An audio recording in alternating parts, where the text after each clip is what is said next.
Good morning, dear students. Welcome to my channel. Today is the third class of determinants.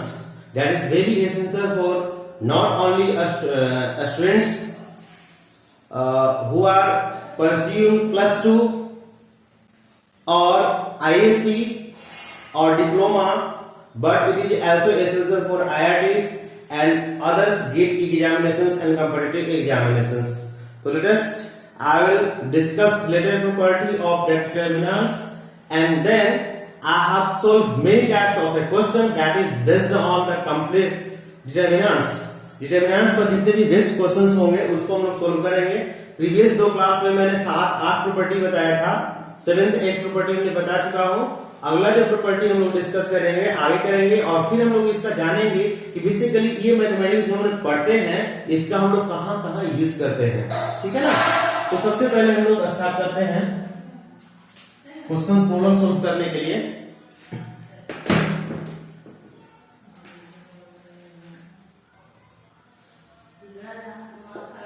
Find the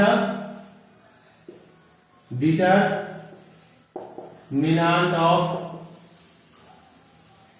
क्या होगा, del. Del का निकालना है, जबकि del equal to दिया हुआ है आपका एक्स वाई एंड जेड. यहां दिया हुआ है आपका के, यहां दिया हुआ है के, यहां दिया हुआ है के. इसमें लिखा हुआ है के प्लस टू और यहाँ आपका है के प्लस थ्री. हाँ, इसका वैल्यू क्या होता है? तो इसका वैल्यू बेसिकली होता है x minus y minus z minus x 1/x 1/y 1/z. इसका कहता है तो इफ दिस बराबर दिस, तो what is the value of k? k का इसमें वैल्यू क्या होगा जब ये बराबर क्या होगा ये? It is very easy questions. How can you solve it? At first you know x plus m, x to the power m plus n equals to x to the power n into x to the power n होता है ना. हम लोग क्या करेंगे कि इसी property को अप्लाई करेंगे तो इसका नेक्स्ट में क्या होगा, इसको ऐसे कर सकते हैं कि x इंटू एक्स की पावर क्या होगा 2 होगा. इसी तरह से यहाँ पर क्या होगा x इंटू एक्स की पावर 3 होगा, अर्थात x की पावर k इसमें कॉमन हो गया. इसी तरह से y की पावर k, z की पावर k कॉमन. तो नेक्स्ट स्टेप में क्या होगा कि x to the power k, y to the power k, z to the power k common हो गया. करेंगे क्या, यहाँ बचेगा 1. इसमें क्या बचेगा x स्क्वायर x क्यूब, यहाँ y स्क्वायर, यहाँ क्या होगा y क्यूब और यहाँ होगा z स्क्वायर, यहाँ क्या होगा z क्यूब. अब देखिए ये क्वेश्चंस वेरी इजी ना. ये क्वेश्चंस जो होगा बेसिकली क्या होगा कि इसको हम लोग फाइंड करेंगे तो इसको लिख सकते हैं. हम जानते हैं कि x to the power m x to the power m दोनों का पावर सेम है तो xy की पावर क्या होगा m होगा. तो यहां से हम लोग ऐसे लिखेंगे तो क्या होगा xy z की पावर क्या होगा k. अब हम लोग फर्स्ट में से सेकंड से डालेंगे, सेकंड में से थर्ड, तो 0 1. यहां होगा x square minus y square, x cube minus y cube. यहां होगा आपका y square minus z square और यहां क्या होगा y cube minus z cube और यहाँ होगा z स्क्वायर z क्यूब. देखिए जब आप डिटरमिनेंट से क्वेश्चंस को सोल्व कर रहे हैं तो यहाँ पर जितने भी ऑपरेशंस होंगे वो लिखना बहुत ही जरूरी है, एसेंशियल है. तो जितने यहाँ पर हम लोग क्या करेंगे कि इसका ऑपरेशंस करेंगे तो बेसिकली ऑपरेशंस क्या होगा, हमने फर्स्ट रो है ना, इसका नाम क्या है फर्स्ट रो. तो यहाँ पर क्या होगा कि रो 1 में से रो 2 को घटाया, रो 2 में से किसको घटाया है रो 3 को. ये ऑपरेशंस लिखना जरूरी है. इसमें बाएं तरफ नहीं लिखेंगे तो आपको मार्क्स 0 मिलेगा. इसमें हम लोग करेंगे क्या, इस दोनों में a square minus b square है, फार्मूला हम लोग कॉमन कर लेंगे x y z की पावर k. इसमें हम लोग x माइनस y कॉमन कर लेंगे, यहाँ क्या कर लेंगे y माइनस z. तो बचेगा क्या 0 0 1. यहाँ होगा x प्लस y प्लस z, यहाँ होगा z स्क्वायर, यहाँ होगा z क्यूब. अब देखिए कैसे आपको समझ गए, a Q minus b Q का फार्मूला होता है a minus b a square plus ab plus b square. इसी तरह से a स्क्वायर माइनस b का फार्मूला होता है a plus b a minus b. तो देखिए हमने क्या किया कि a माइनस b कॉमन कर लिया, x प्लस y था इंटू x माइनस y, तो x माइनस y कॉमन कर लिए क्योंकि दोनों में है. ये आपका क्या होगा कि दोनों में कॉमन कर लिए, यहाँ क्या बचेगा एक्स स्क्वायर वाई स्क्वायर और जेड स्क्वायर, नहीं x square plus y square, और यहाँ पर क्या बचेगा देखिए बीच में क्या है एक्स वाई, वेरी गुड। यहाँ से क्या होगा ऐसे होगा y square plus z square, और यहाँ क्या होगा वाई जेड, ठीक है ना। अब हम लोग क्या करेंगे कि इसको एक्सपेंड कर देंगे किसके लॉ, फर्स्ट कॉलम के लॉ करेंगे तो क्या वैल्यू आएगा, करने के बाद वैल्यू देखिए इजी होगा, कैसे करेंगे तो इसका हम लोग इसके लॉ एक्सपेंड करेंगे तो वैल्यू क्या होगा x Y Z to the power के X minus Y minus Z, ठीक है ना। यहां से क्या होगा हम जब इसके लिए करेंगे तो प्लस माइनस प्लस, यहां से क्या बचेगा एक्स प्लस वाई, यहां होगा वाई प्लस जेड, यहां होगा x square y square x y, और यहां पर क्या है आपका है वाई स्क्वायर जेड स्क्वायर, और क्या होगा वाई जेड। हम लोग क्या करेंगे कि इसको फिर सिंप्लीफाई करने हैं, तो इसको हम लोग क्या करेंगे कि सब्सट्रैक्ट कर लेंगे फर्स्ट में से सेकंड, फायदा क्या होगा कि यहाँ x माइनस जेड यहाँ पे अगर x माइनस जेड के फॉर्म में आ जाएगा, तो इसको देखिए हम लोग क्या करेंगे कि इसको हम लोग लिख सकते हैं x Y Z to the power के X minus Y minus Z. इसमें हम लोग जब फर्स्ट में से फर्स्ट रो में से हम लोग सेकंड रो घटाएंगे तो क्या होगा x माइनस जेड, और सेकंड में कोई चेंजिंग नहीं, इसमें से क्या होगा तो x square minus y square, देखिए यहाँ ये वो दोनों कट जाएगा, यहाँ पर क्या होगा इसमें से इसको सब्स्टिट्यूट करेंगे तो वाई स्क्वायर कट जाएगा, तो क्या होगा x square minus Z square, और यहाँ पर आप देख रहे हैं कि एक्स वाई है माइनस क्या होगा वाई जेड, यहाँ होगा आपका y square z square y z, ठीक है। अब हम लोग क्या करेंगे कि इसको हम लोग इसका ऑपरेशन लिखे नहीं, ऑपरेशन लिखना जरूरी है, क्या किया था हमने तो फर्स्ट रो 1 में से रो 2 को बनाया था।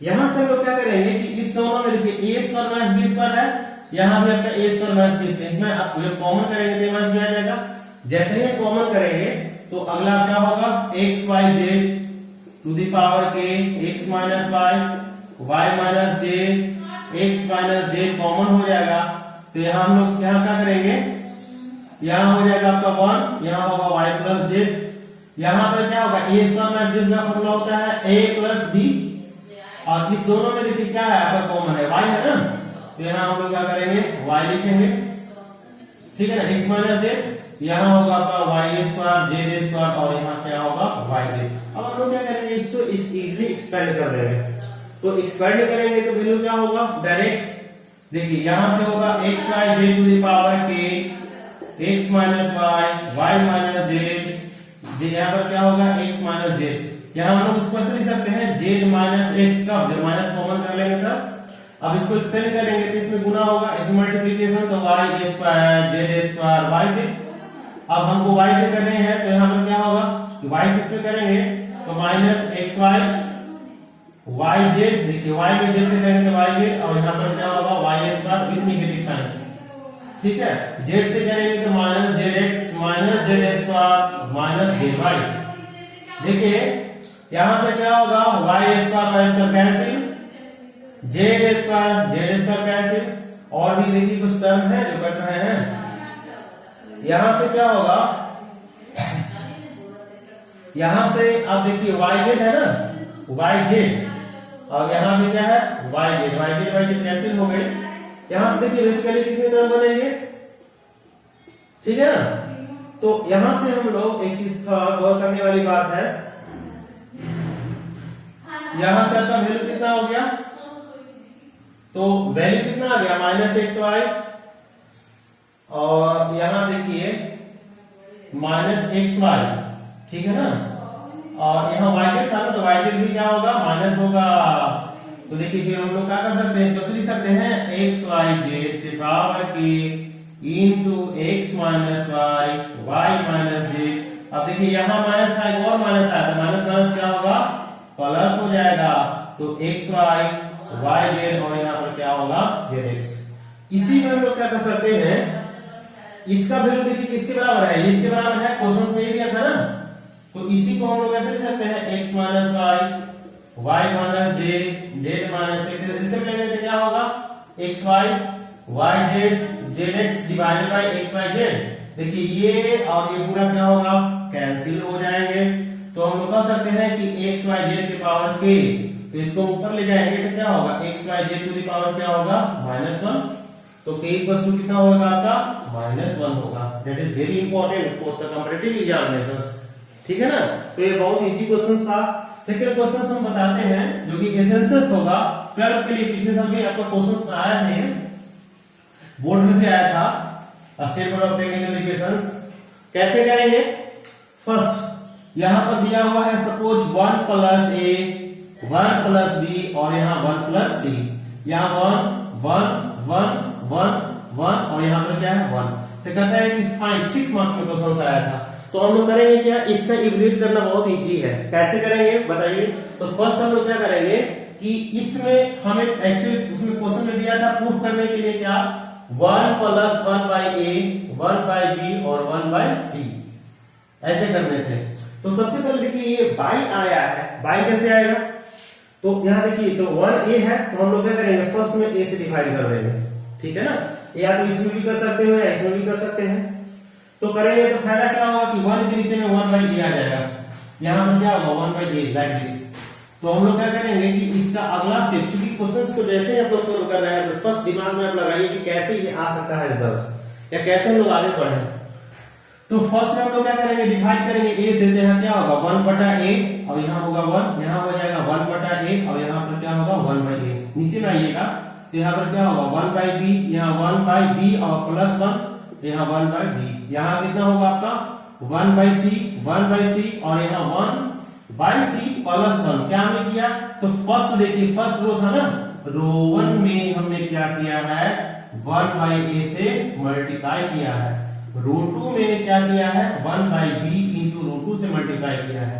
रो 3 में 1/c इंटू रो 3 किया। अब आप ध्यान दीजिए, मैंने बताया था कि किसी भी डिटरमिनेंट्स के किसी भी रो को या किसी भी कॉलम को किसी भी नंबर से मल्टीप्लाई करोगे तो उस डिटरमिनेंट्स के वैल्यू जो होंगे उतना ही टाइम्स हो जाएगा। अब बताइए कि पहले इसका वैल्यू आता था 5, हम फिर 5 से मल्टीप्लाई कर दिए थे तो 25 गुना हो गया, लेकिन वास्तविक कितने थे, तो डेफिनेटली 5 था। तो इसीलिए हम जिससे गुना करेंगे मल्टीप्लाई करेंगे ना, उसी से हमें डिवाइड करने होंगे। अर्थात क्या होगा कि देखिए यहाँ 1/a से मल्टीप्लाई किए हैं तो 1/a से डिवाइड करेंगे, तो इसका मतलब वैल्यू कितना आ जाएगा यहाँ बराबर होने के लिए a b c। अब यहां से हम लोग क्या करेंगे कि इसको हम लोग देखिए इसको ऐड कर दे रहे हैं कॉलम को, कितना रिजल्ट आ जाएगा वाला।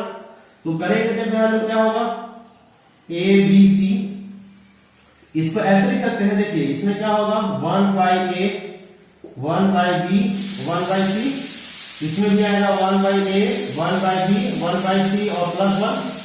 इसमें कितने आएंगे 1/a 1/b 1/c +1। ठीक है ना, इसमें आपका क्या होगा कोई चेंज नहीं, 1/b 1/b +1 1/b। इसमें क्या होगा 1/c और यहाँ 1/c प्लस क्या होगा 1। इसमें हम लोग क्या किया हमने, तो रो 1 में रो 1 प्लस रो 2 प्लस रो 3, देखिए ना तीनों को हम जोड़े हैं, इसको ऐड किए हैं। जब ऐड करेंगे तो देखिए ना ये कॉमन हो गया, जैसे ही कॉमन हो गया तो इसको हम लोग क्या करेंगे बाहर कर देंगे यहाँ से। तो यहां से क्या होगा बाहर होगा, तो इसको हम लोग ऐसे कर सकते हैं। देखिए अगले स्टेप में क्या होगा, यहां से होगा a b c, यहां से वैल्यू क्या होगा कॉमन हो गया, क्या कॉमन होगा 1 + 1/a 1/b 1/c। इसका वैल्यू कितना आ जाएगा 1 1 1, यहां आएगा 1/b 1/b +1 1/b, यहां से होगा आपका 1/c और यहाँ 1/c +1। ठीक है, अब देखिए is very easy to you ना, जब दो हमको 3 लगातार 1 मिल गया तो हम लोग क्या करते थे, फर्स्ट क्या करेंगे घटा लेंगे, तो इसमें से इसको घटा लेंगे, इसमें से घटा लेंगे, तो वैल्यू कितना होगा a + b + c into 1 + 1/a 1/b 1/c। Value कितना होगा, इसमें से घटाएंगे तो 0, इसमें से घटाएंगे तो -1, इसमें से घटाएंगे तो 0, इसमें से इसको घटाएंगे तो क्या होगा, इसमें से घटाएंगे, इसमें से इसको घटाएंगे तो क्या होगा 0, इसमें वैल्यू कितना होगा 1, इसमें से घटाएंगे तो क्या होगा -1 1/b 1/c +1। ठीक है। अब हम लोग क्या करेंगे, यहाँ ये जो है मल्टीप्लिकेशन फॉर्म में है, यहां से हमने क्या किए, यहाँ एबीसी जो था मल्टीप्लाई फॉर्म में था। जैसे हम लोग करेंगे देखिए इसके लोग एक्सपेंड कर देंगे। हमने क्या किया था, हर कॉलम फर्स्ट में से कॉलम 2 को घटाया था, कॉलम 2 में से कॉलम 3 को घटाया था। जब घटाएंगे तो वैल्यू क्या होगा, इसके लोग एक्सपेंड करने होंगे, तो ए बी सी होगा 1 + 1 by A 1 by B 1 by C. ठीक है, यहां से क्या होगा वैल्यू, तो ये केवल बचेगा -1 1 0 और -1, जिसका वैल्यू आप लोग अपने से निकाल लेंगे। ठीक है ना, तो ये वैल्यू हो जाएगा सबका, डाउट नहीं है। तो ये आपका हो गया इसका वैल्यू। अगले क्वेश्चन में देता हूं, क्योंकि ऑब्जेक्ट से पूछा गया है ऑलरेडी। इसमें सबसे पहले करने क्या है कि इसका वैल्यू हम लोग क्या करना है, फाइंड करना है। तो फाइंड हम लोग कैसे करेंगे, जबकि हाँ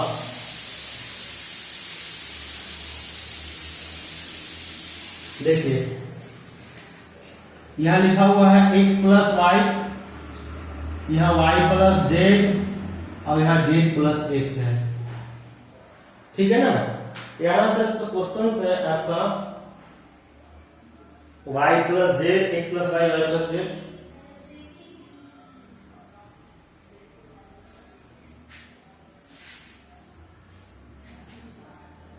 ठीक है, यहां होगा आपका yx z, यहां होगा आपका yx z। इसका वैल्यू फाइंड करने हैं।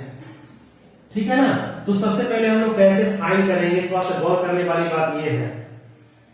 ठीक है ना, तो ऐसे सिचुएशंस में हमारा इसका सपोज इसका वैल्यू एवेल्युएट करने हैं, तो हम लोग क्या करेंगे, फर्स्ट हम लोग क्या करेंगे, it is very simple questions for everyone. सबसे पहले हम लोग क्या करना होगा कि इसका देखिए, इसको हम लोग जब वैल्यू निकालेंगे तो क्या हो रहा है, देखिए यहां पर x + y है ना, इसको हम लोग इसमें से सब्स्टिट्यूट कर लेंगे तो 0 होगा। या एक और कंडीशन हो सकता है कि इसमें से इस दोनों को ऐड करके घटा लेंगे तो 0 होगा। दो केस जो आपको लगता है उसको आप फॉलो कर लीजिए। एक्चुअली में हमें करने क्या है कि जल्द से जल्द 0 डालना है, मतलब दिमाग में ये बैठाना है कि कैसे ना कैसे 0 आए। तो हम लोग क्या करेंगे कि इस दोनों को ऐड, इसमें से इस दोनों को घटा लेंगे, तो वैल्यू कितना आ जाएगा 0। यहां होगा y और x, यहां पर क्या होगा, देखिए यहां पर से क्या हो गया y, और देखिए y है ना, y में से दोनों को जोड़ के घटाना है, मतलब y है ना, तो y माइनस y प्लस z माइनस z, यहां पर प्लस z ऐसे करने हैं। तो ये दोनों क्या होगा, कैंसिल, यहां पर कितना वैल्यू आ जाएगा -2z। ठीक है ना, 2z। ठीक है, यहां से इसमें क्या होगा, कोई चेंजिंग नहीं, y प्लस z, यहां से क्या होगा, इसलिए देखिए इसमें से क्या करना है, x में से 2z प्लस x घटाना है, तो x से कट जाएगा, क्या होगा -2z।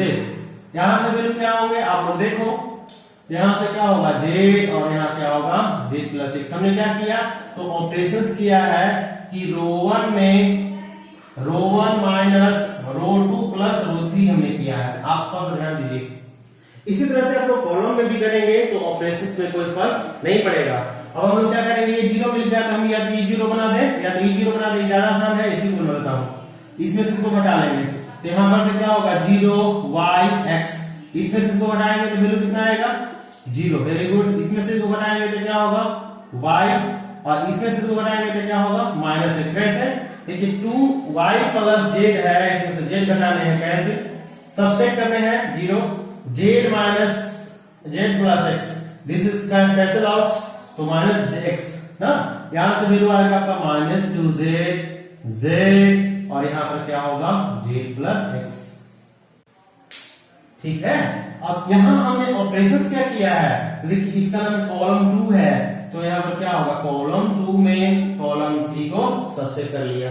ठीक है, अब यहां से हम लोग क्या करेंगे, एक्सपेंड करेंगे इसके लॉ, फर्स्ट रो के लॉ।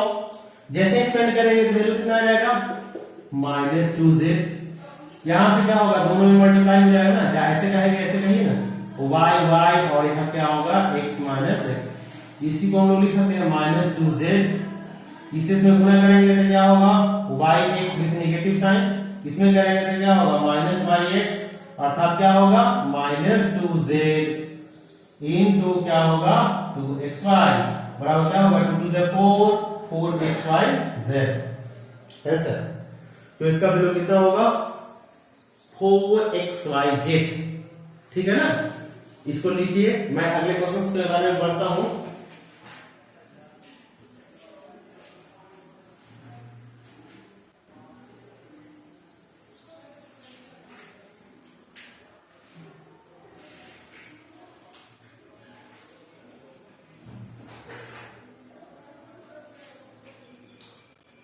एक क्वेश्चन है,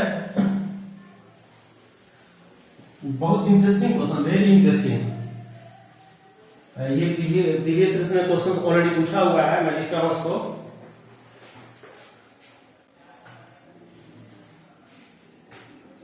क्वेश्चन है √13 plus √3 2√5 √5, this is your √15 plus √26 5, यहां लिखा हुआ है √10। क्या लिखा हुआ है √10, यहां लिखा हुआ है 3 प्लस √65 और यहां लिखा हुआ है √15 और यहां क्या लिखा हुआ है 5। तो इसका वैल्यू इंक्लूड करने के लिए कहता है इसका वैल्यू यदि a plus √2 plus b into क्या है √3। ठीक है ना, इसका वैल्यू आपका दिया हुआ है a प्लस √2 और यहां पर क्या दिया हुआ है b प्लस √3। तो कहता है find the value of a plus b। ठीक है ना, यदि इसका वैल्यू a प्लस b दिया है तो आपको फाइंड करने हैं find the value of a and b। सबसे पहले हम लोग क्या करेंगे, प्रॉपर्टी नंबर 7 में हमने बताया था कि किसी डिटरमिनेंट्स के किसी भी रो या किसी कॉलम में जब आपका एलिमेंट्स एडिशंस के फॉर्म में हो या सब्सट्रैक्शंस के फॉर्म में हो तो ऐसे सिचुएशंस में इसको हम लोग एक्सपेंड कर करके और एक अलग अलग हम लोग क्या करते हैं इसका डिटरमिनेंट्स बनाते हैं। तो हम लोग क्या करेंगे कि इस तरह से बनाएंगे। तो थोड़ा सा ध्यान दीजिए, 13 का मल्टीपल कितना होगा 13 में 26 13 5 65, इससे कट रहा है ना 13 का। तो इसको हम लोग एक साथ रखेंगे और 3 वाला को एक साथ रखेंगे। तो इसको हम लोग एक्सपेंड कैसे कर सकते हैं, क्या होगा √13 √26 या √under क्या होगा 65। इसको हम लोग क्या करेंगे वही लेंगे तो 2√5 और यहां पर क्या होगा √5 5, यहां पर 5 होगा, यहां पर क्या होगा √15 √10 और यहां क्या होगा 5। इसी प्रकार से हम लोग इसमें देखिए यहां क्या लेंगे तो √3, यहां कितना होगा √15 और यहां लेंगे 3। इसमें से क्या लेंगे 2√5 5, यहां क्या होगा √15, यहां होगा √5 √10 और यहां पर क्या होगा 5। अब बताइए कि ये आपका क्या हो गया सिंपलीफाइड फॉर्म में हो गया। इसको हम लोग सोल्व करना हमारे लिए इजी हो जाएगा, but it is very complex to solve this questions ना। ऐसे सिचुएशंस में रहता है तो it is very difficult to evaluate the value of determinants. तो ऐसे सिचुएशन में हम लोग क्या करेंगे कि दोनों को ब्रेक कर दिए और ब्रेक करने के बाद थोड़ा सा गौर कीजिए। यहां पर क्या होगा कि हम 1 5 को ऐसे लिख सकते हैं √5 गुने √5, क्या लिख सकते हैं ना, हाँ तो लिख सकते हैं। तो वैल्यू क्या होगा √5 into √5 होगा। ठीक है ना, तो इसमें आप कुछ देख रहे हो क्या, इसमें कुछ कॉमन है? देखिए √5 सब में कॉमन है तो हम लोग कॉमन कर सकते हैं। इसी तरह से देखिए e5 है तो इसको लिख सकते हैं √5 into 5। कोर्स देखिए तो फायदा क्या होगा कि ये √5 कॉमन हो जाएगा। जैसे ही हम लोग कॉमन करेंगे तो अगला स्टेप में थोड़ा सा बढ़िए आगे बढ़ते हैं। तो क्या इसमें देखिए √3 कॉमन हो रहा है 3 क्योंकि √3 को हम लोग 2 को √3 लिख सकते हैं। तो इसका मतलब क्या होगा √3 कॉमन इसमें से, √5 इसमें से और इसमें से √5 कॉमन हो जाएंगे। जैसे ही कॉमन होगा तो यहाँ पर क्या होगा √3 1 √3 क्या होगा 3 5 या मतलब √5 और यहाँ पर क्या होगा √3, यहाँ पर 5 आता है। ठीक है, इसी तरह से इसमें क्या होंगे 2, इसमें क्या होगा √5, इसमें क्या होगा √3। यहां से आप देखिए लास्ट में आइए, यहां पर होगा 1, यहां पर कितना होगा √2 ना, इसमें कितना होगा √5।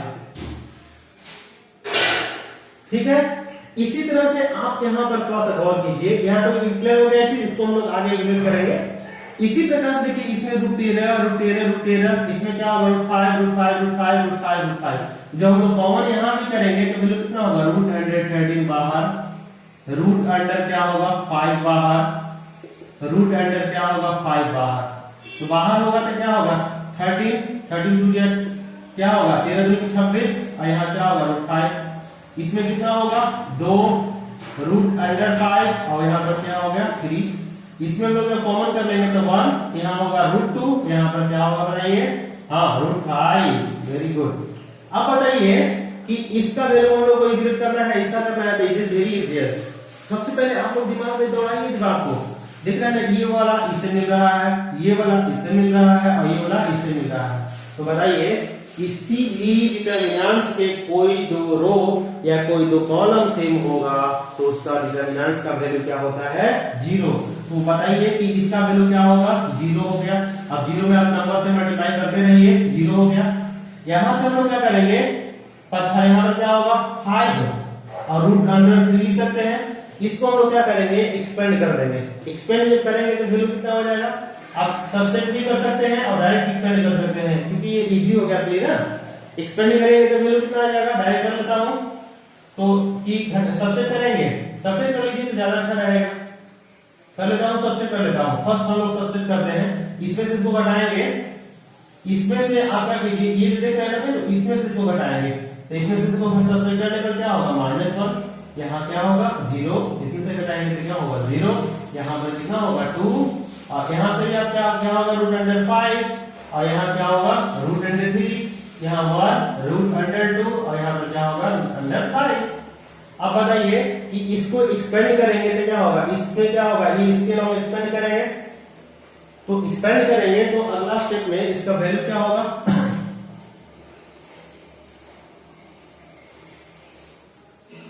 क्या होगा इसका वैल्यू तो होगा 5 रूट अंडर 3, इसको एक्सपेंड करेंगे इसके अलावा ऐसे तो यहाँ पर क्या होगा माइनस क्या बचेगा, देखिए ये अब कट गया तो कितना बचेगा root under 5 root 2 root under 5, अब बगल में देख रहे हैं ना क्या आ रहा है रूट अंडर 5, मल्टीप्लाई करेंगे तो वैल्यू कितना आएगा -5 रूट अंडर 3, इसी से मल्टीप्लाई करेंगे तो कितना होगा बोलिए हाँ कितना होगा 25 मतलब 5 होगा इसका रूट माइनस यहाँ पर क्या होगा 5 2 10, ठीक है ना।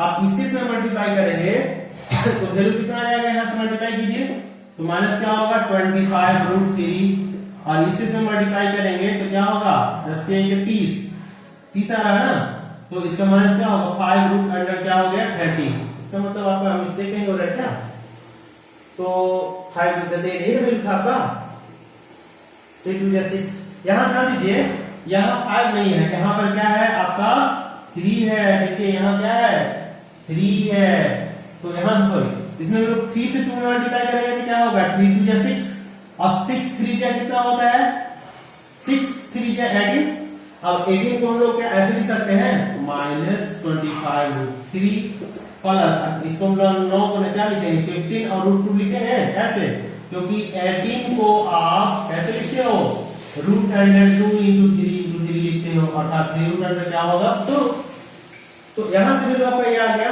अब देखिए इसके सामने क्या वैल्यू लिखा हुआ है तो लिखा हुआ है a root under 2 b root under 3, तो देखिए यहाँ रूट 2 मिल गया तो a बराबर क्या होगा 15, देखिए रूट 3 मिल गया तो b बराबर क्या होगा -25, m हमारा क्या है तो फाइंड a प्लस b, हमें a और b का वैल्यू निकालना है, a का वैल्यू कितना हो गया 15, b का वैल्यू 25, घटाएंगे तो क्या होगा वैल्यू लेना आ जाएगा आंसर, ठीक है।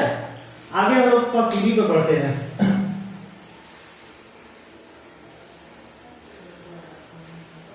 हम लोग सोल्व करेंगे सिस्टम्स ऑफ इक्वेशंस को, तो अगला हम लोग टॉपिक बना रहे हैं system of linear equation in 3 variable.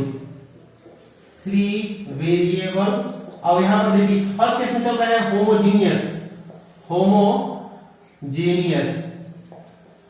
Homogeneous में चलते हैं। होमोजेनियस इक्वेशंस कैसा इक्वेशन होता है?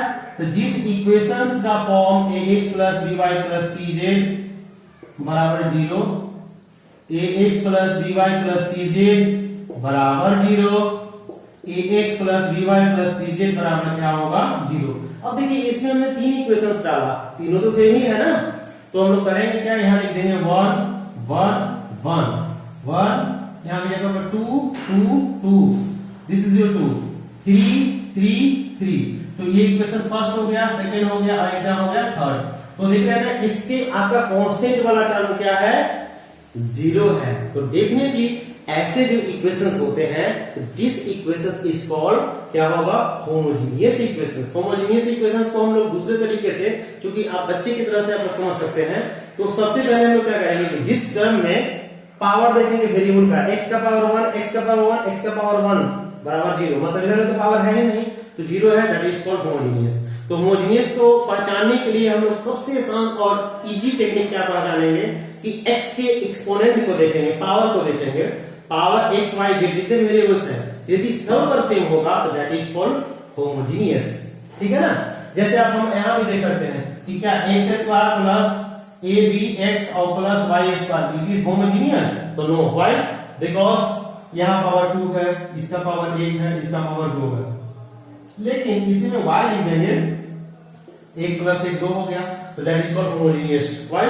यहां भी पावर 2, यहां भी पावर 2, यहां भी पावर 2, तुरंत हो गया आपका होमोजेनियस। अभी पहले नॉट होमोजेनियस था, यहां पर क्या लिखेंगे कि यहां पर क्या होगा? Not homogeneous.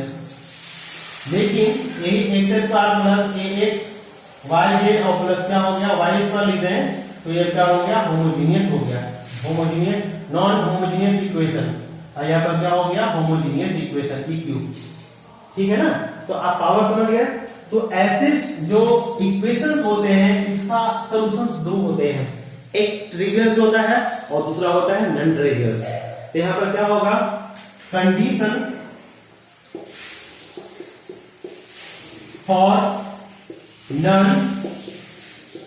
Trivial solution of कैसा इक्वेशन है? Homogeneous equation. होमोजेनियस इक्वेशंस का हम जब नॉन ट्रिवियल सॉल्यूशंस लेंगे तो ऐसे सिचुएशंस में डेल्टा का वैल्यू क्या होगा? 0, एंड यहां x y z है ना, and any one of x y z are non zero. ये क्या होगा? नॉन जीरो होगा। मतलब कल ये भी ध्यान देना है कि x y z का सॉल्यूशन जब निकालेंगे तो ऐसे कंडीशंस में क्या होगा कि x y z का कोई वैल्यू निकालेंगे तो कोई ना कोई क्या होगा? फाइनाइट होगा, परंतु डेल्टा का वैल्यू क्या होगा? 0। अर्थात डेल्टा का मतलब क्या होगा? इसको हम लोग ऐसे लिख सकते हैं, कैसे?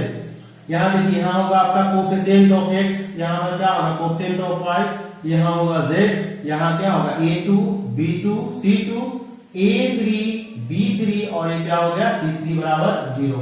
ये आपका हो गया केस फर्स्ट। यहां पर क्या होगा? 2 कंडीशन फॉर क्या होगा? नॉन, यहां पर क्या होगा? Trivial solution. ट्रिवियल सॉल्यूशंस का मतलब क्या होगा?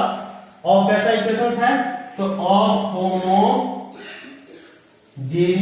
इक्वेशन। जब हम लोग सोल्व करेंगे तो ऐसे सिचुएशंस में क्या होगा कि यहां पर क्या होगा कि delta does not equals to 0। Delta का वैल्यू 0 के बराबर नहीं होगा, परंतु क्या होगा?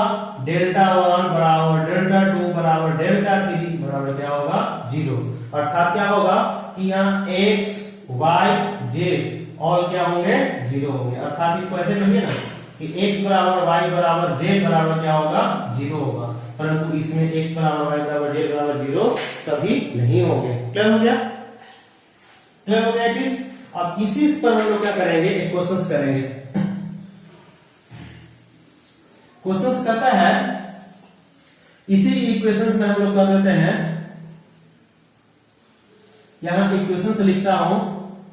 कहता है सिस्टम ऑफ इक्वेशन दिया हुआ है ax प्लस by प्लस यहां पर c था ना, इसको ऐसे मान लीजिए ना, x प्लस y प्लस z बराबर आता है 0, minus x y plus b z बराबर 0 है, माइनस बी एक्स, यहाँ पर क्या होगा, z बराबर क्या है, 0 है। तो कहता है find the value of b for which system है, कहता है क्वेश्चंस में find the value of b for which system of equation has क्या होगा, non trivial solution, non trivial solution. तो नॉन ट्रिवियल सॉल्यूशन का मतलब क्या होता है, हम लोग जानते हैं कि डेल्टा बराबर क्या होता है, 0। तो सबसे पहले इसमें हम लोग इक्वेशंस में बैठाएंगे। तो इक्वेशन में बैठाइए, इक्वेशंस में जब आप बैठाओगे तो वैल्यू क्या होंगे, आप लोग थोड़ा देख करके समझ करके बताओ।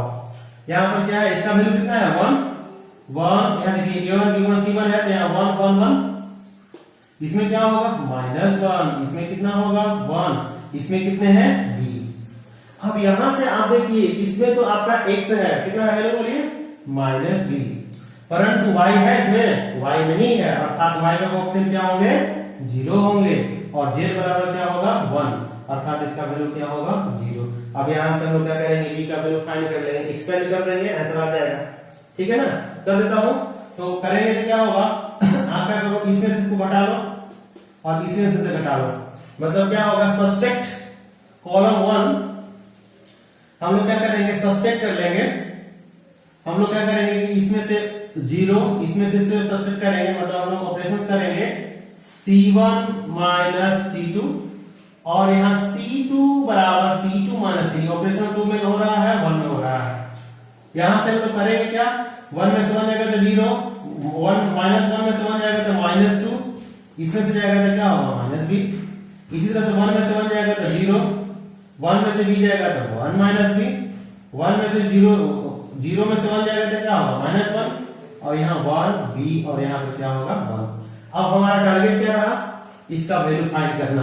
तो हम लोग क्या करेंगे कि इसको हम लोग एक्सपेंड कर देंगे इसके लॉन्ग।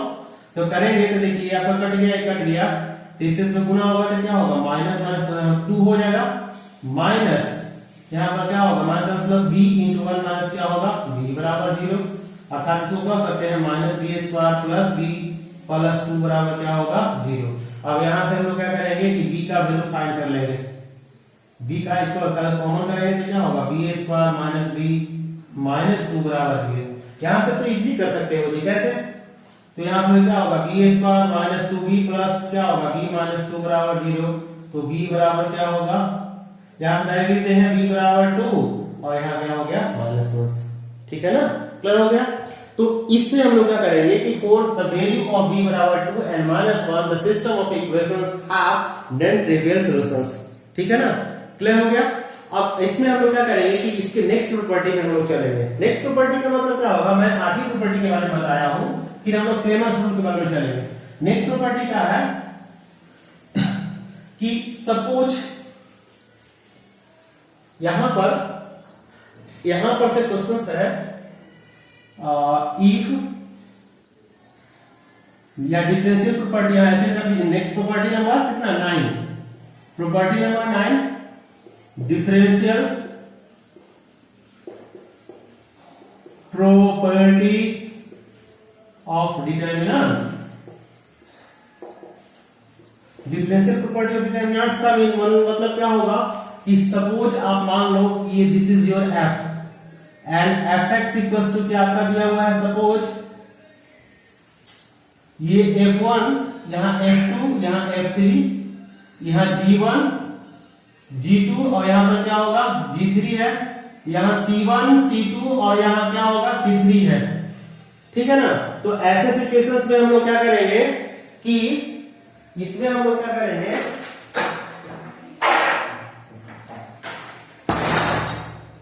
यहां से ऐसे क्वेश्चंस में हम लोग क्या करेंगे कि इस क्वेश्चंस को सोल्व जब करने रहेंगे तो यहां से हम लोग क्या करेंगे, डिफरेंशिएट करेंगे। क्या होगा, डेल ऑफ x और बटा क्या होगा, dx बराबर क्या होगा, यहां से फर्स्ट होगा df1, यहां देखिए स्मॉल f1 है ना, हाँ स्मॉल f1, और बटा क्या होगा, dx। यहां से क्या होगा, df2 बटा क्या होगा, dx, और यहां df3 और बटा क्या होगा, dx। दोनों सेम रहेंगे, मतलब यहां पर फर्स्ट में ऐसे रहेगा प्लस यहां से हम लोग क्या करेंगे ऐसे, फिर हम लोग क्या करेंगे ये ऐसे, यहां से हम लोग क्या करेंगे सेकंड में क्या करेंगे, सेकंड वाला डिफरेंशिएट करेंगे तो D by D x, D बटा डी एक्स और डी बटा क्या करेंगे डी एक्स, ये वाला और ये कांस्टेंट रहेगा। यहां हम लोग क्या करेंगे डी बाई डी एक्स और डी बटा क्या होगा डी एक्स लिखेंगे। जैसे यहां देखिए फर्स्ट f1 बैठा दिए, इसमें क्या फंक्शन है तो g1 g2 और यहाँ क्या होगा g3, ये आपका फंक्शन है। यहाँ पर क्या होगा आपका देखिए यहाँ से f1 g1 h1 इसको मान लीजिए h1 और यहाँ h3, तो यहाँ से क्या होगा h1 h2 और यहाँ क्या होगा h3, क्लियर हो गया। यहां से हम लोग क्या करेंगे इसको हम जैसे एज इट इज रखेंगे तो g1 g2 g3 as it is, यहाँ h1 h2 h3, यहां से क्या होगा कि फर्स्ट सेम रहेगा f1 f2 f3, यहां से क्या होगा h1 h2 और यहाँ पे क्या होगा h3, यहां से क्या होगा f1 f2 f3 और यहां से क्या होगा g1 g2 and g3, clear हो गया ना। This property of determinants is called differential property of determinants. इससे हम लोग क्या करेंगे इवैल्यूएट करेंगे। जैसे एग्जांपल देता हूं, सपोज fx बराबर दिया हुआ है x स्क्वायर 2x और यहाँ x स्क्वायर दिया हुआ है x क्यूब, यहाँ पर दिया हुआ है x क्यूब sin x, क्या x क्यूब मानिए ना x क्यूब मानिए, और यहाँ पर क्या होगा sin x, यहाँ लिखा हुआ है 2 4 0 8 7 एंड समथिंग मालूम 13। ऐसे सिचुएशंस में हम लोग क्या करेंगे कि अब हमें करना क्या है कि फाइंड करना है, इसमें कहता है इफ ये बराबर ये तो find f dash x find करना है कब, तो कहता है एड x बराबर क्या होगा 0 पर। तो फर्स्ट हम लोग क्या करेंगे, थोड़ा सा गौर करने वाली बात है, डिफरेंशियल प्रॉपर्टी लगाएंगे ऊपर वाला। जब हम ये ऊपर वाला प्रॉपर्टी लगाएंगे तो नियम क्या करता है, ये तो रो में भी हो सकता है कॉलम में, मैंने रो में किया था, आप कॉलम में भी कर सकते हो अप्लाई, ठीक है, दोनों में सेम होंगे। यहां से देखिए सबसे पहले हमको क्या करना है डिफरेंशिएट करने हैं, तो सबसे पहले डिफरेंशिएट कैसे करेंगे, तो यहां से इसका हमको डिफरेंशिएशन करना है तो क्या होगा f डैश x, इसमें क्या होगा x स्क्वायर है तो इसका क्या होगा 2x, इसका क्या होगा डिफरेंशिएशन 3x स्क्वायर, इसका क्या होगा साइन का क्या होगा cos x, ठीक है। और यहाँ पर क्या होगा वैल्यू 2 4 एंड 0 और यहाँ पर क्या होगा 8 7 एंड 13। मन में आ रहा होगा कि यहाँ भी होगा और यहाँ भी होगा, तो बताइए ये वाला तो वही रह जाएगा x स्क्वायर x क्यूब और यहाँ sin x, यहाँ पर क्या होगा 2 4 0, देखिए 2 4 0 है, 2 का डिफरेंशिएशन कितना होता है, कांस्टेंट का क्या होता है 0, इसका क्या होगा 0 और इसका वैल्यू क्या होगा 0। अब बताइए कि ये किसी भी डिटरमिनेंट्स के ऑल एलिमेंट्स का वैल्यू 0 हो जाए, अर्थात उसका वैल्यू क्या होगा 0, किसी रो या किसी कॉलम में डिटरमिनेंट्स का ऑल वैल्यू 0 होगा, इसका मतलब इसका वैल्यू क्या होगा 0। 8 7 और यहाँ पर क्या होगा 8 7 एंड 13, जैसे आप इसको ये कर सकते हैं, ठीक है ना। इसी तरह से क्या होगा फर्स्ट सेकंड थर्ड और यहाँ पे 0 0 0, तो ये वैल्यू 0 ये वैल्यू 0, तो इसका वैल्यू हम लोग फाइंड नहीं कर सकते हैं, इजीली कर सकते हैं। कैसे, तो सबसे पहले क्या करेंगे कि x का वैल्यू 0 पुट कर देंगे और इसका वैल्यू हम लोग निकाल लेंगे, तो क्या होगा f0 बराबर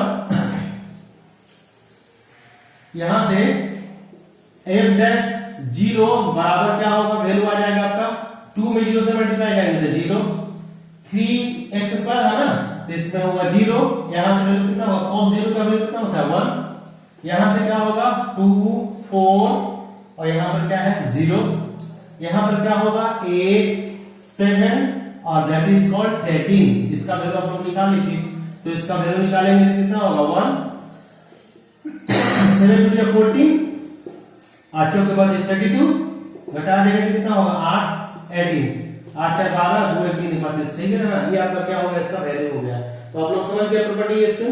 इसी तरह से आपका क्या है नेक्स्ट प्रॉपर्टी है that is called integral property of determinants. इसका हम लोग क्या कहेंगे, अगला जो है 10वां प्रॉपर्टी है इंटीग्रेशन प्रॉपर्टी ऑफ डिटरमिनेंट्स। हाँ, तो सबसे पहले हम लोग क्या करेंगे कि सेम तरह से हम लोग फंक्शंस कंसीडर करेंगे। फंक्शन दो तरह के हो सकते हैं, इसका दो तरह के फंक्शन हो सकते हैं। फर्स्ट फंक्शन क्या होगा कि सपोज यहां पर आपका ये fx है, इसका वैल्यू दिया हुआ है, सपोज यहां f1x है, यहां आपका f2x है, यहां आपका f3x है, ठीक है ना। यहां से आपका क्या हो गया, P1 हो गया, P2 हो गया, P3 हो गया, यहाँ Q1 है, यहाँ Q2 है, ये आपका क्या हो गया Q3। कोई दिक्कत नहीं है, दिस इज अ नंबर, ये आपका इस फॉर्म में है। तो हम लोग जब इसका क्या करेंगे कि इंटीग्रेशंस करेंगे, तो डेफिनेटली इंटीग्रेशन जब करेंगे तो इसकी एक सर्टेन लिमिट होगी जिसके बीच में हमें करने होंगे। तो हम लोग जब इंटीग्रेशन प्रॉपर्टी लगाएंगे तो यहां से क्या होगा, जब इसको इंटीग्रेशन करेंगे तो क्या होगा fx into dx करेंगे तो इसमें क्या होगा, आपका इंटीग्रेशन आ जाएगा, इसी का इंटीग्रेशन आ गया i।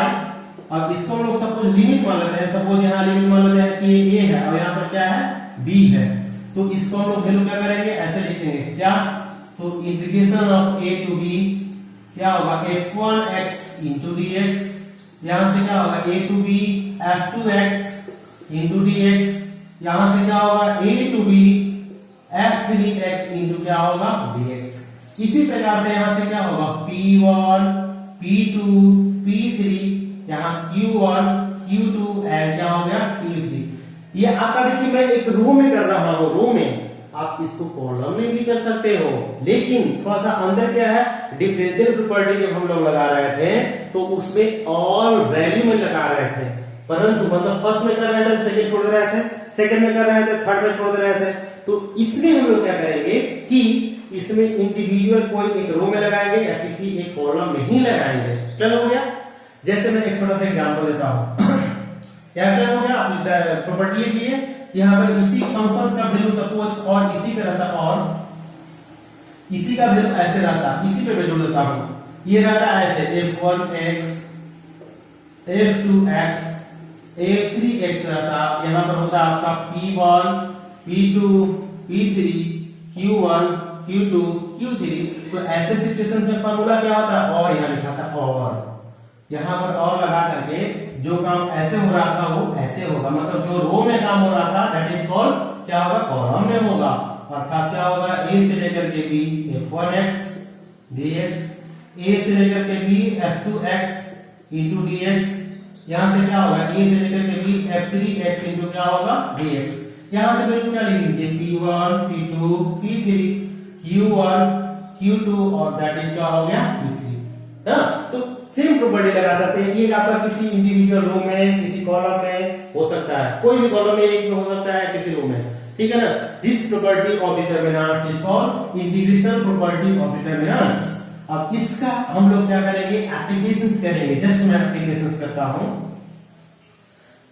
जैसे यहां पर कहता है कि सपोज यहां fx बराबर दिया हुआ है, यहां x दिया हुआ है, sin x दिया हुआ है, यहां लिखा हुआ है cos x। मैं लिख देता हूं अगला क्वेश्चन, यहां पर आपका 2 है 4 है 8 है, इसका आपका वैल्यू दिया हुआ है, यहां से दिया हुआ है पाई स्क्वायर बाय 2 दिया हुआ है, यहां माइनस, यहां पर क्या हो गया आपका 2 दिया हुआ है, इसका वैल्यू यहां से इसका वैल्यू आप मान लो 1, ठीक है ना, 1 इसका मान लेते हैं, और इसका वैल्यू दिया हुआ है आपका -1, ठीक है ना। ऐसे तो कहता है यदि ये बराबर ये हो तो कहता है फाइंड एफ एक्स इंटीग्रेशन 0 से लेकर क्या लिखा हुआ है, 0 से लिखा हुआ है आपका π/2 इंटू क्या है dx। सबसे पहले क्या करेंगे कि ये प्रॉपर्टी को यहां पर लगाने होंगे, ये प्रॉपर्टी जब लगाएंगे तो क्या वैल्यू आएगा, फर्स्ट इंटीग्रेशन होगा, कितना होगा, तो 0 से लेकर के π/2 इंटू क्या होगा x इंटू dx, यहां से क्या होगा 0 से लेकर के π/2 इंटू क्या होगा sin x इंटू dx, यहां होगा 0 से लेकर के π/2 इंटू क्या होगा cos x इंटू dx, यहां से हम लोग क्या करेंगे 2 4 8 और लास्ट में जो है वो क्या है पाई स्क्वायर बाई 2 है -1 और 1 है। यहां देखिए x स्क्वायर का इंटीग्रेशन क्या होता है, x का इंटीग्रेशन क्या होगा 0 से लेकर के पाई बाई 2 है ना, तो इसको हम लोग कह सकते हैं dx, इसको हम लोग क्या कहेंगे पहले पावर को यहां लिखिए n रहता है फॉर्मूला, सपोज n रहता तो कहता है नियम n+1, नीचे में क्या होगा n+1 से डिवाइड करते हैं ना, तो n की जगह पे यहां पर क्या है x है इनटू dx है, तो यहां पर क्या होगा x² बाय 2। यहां से वैल्यू कितने बैठाने हैं तो 0 से लेकर के पाई बाय 2, 0 से पाई बाय 2 बैठाएंगे तो पाई स्क्वायर बटा कितना होगा 2 की 4 4 की 8, ठीक है ना। तो इसका वैल्यू कितना आ जाएगा, नेक्स्ट में आ जाएगा पाई स्क्वायर बटा कितना होगा 8। यहां देखिए cos का इंटीग्रेशन sin का इंटीग्रेशन क्या होता है माइनस cos x, 0 से लेकर क्या होगा पाई बाई 2, हम लोग बैठाएंगे ऊपर का वैल्यू तो कितना होगा cos, यहां पर क्या होगा पाई बाई 2 माइनस में, और माइनस में क्या होगा प्लस cos 0, cos 0 का वैल्यू कितना होता है 1 और cos 90 का वैल्यू कितना होता है, तो इसको हम लिख सकते हैं डायरेक्ट 1। इसी तरह से इसका वैल्यू निकालिएगा तो cos क्या होगा sin x, कहां से 0 से लेकर के पाई बाय 2 तक, तो इसका वैल्यू कितना होगा 1। क्लियर है इस ना, क्लियर है ना। अब हम लोग क्या करेंगे कि यहां देखिए यहां पर सब क्या है आपका सेकंड में है, आपका है 2 है 4 है 8 है, यहां पर क्या हो गया आपका पाई स्क्वायर बाय 2 -1 और यहां 1, इसका वैल्यू हम लोग निकाल सकते हैं इजीली, ठीक है ना। इसका वैल्यू हम लोग क्या करेंगे इजीली फाइंड कर सकते हैं, तो it is very easy to determine the value of integrations, ठीक है ना। तो अभी हम क्या करते हैं कि क्लास को स्टॉप करते हैं और आगे जो है हम लोग इसका समेशन प्रॉपर्टी पढ़ेंगे और सिस्टम ऑफ इक्वेशंस को कैसे सोल्व करते हैं इसके बारे में पढ़ेंगे। इसके बाद और कुछ अलग क्वेश्चंस हैं जो कि आपका बोर्ड में आते हैं, उस क्वेश्चंस के बारे में हम लोग डिस्कस करेंगे ना। एक चीज और मैं बताऊंगा कि इसका बेसिकली एप्लीकेशंस क्या होता है, उस एप्लीकेशंस के बारे में हम लोग पढ़ेंगे। तो अभी क्या होगा कि इसको बढ़िया से आप लोग कंटिन्यू कीजिए और पढ़ाई कीजिए, और पढ़ने के बाद जो प्रॉब्लम्स होता है किसी का डाउट होता है तो आप कमेंट्स बॉक्स में लिख सकते हैं, और यदि कहीं भी डाउट होगा तो आप एनी टाइम पूछ सकते हैं क्वेश्चंस बाय कमेंटिंग, ठीक है ना। I will discuss, suppose you have if you have any problems in the any questions ना, definitely I will give you the correct reply of that questions. जब questions में आपका प्रॉब्लम होगा तो definitely मैं आपको क्या दूंगा, इसका जवाब दूंगा, जिससे कि आपको कोई प्रॉब्लम नहीं रहेगा, ठीक। Thank you for watching my video.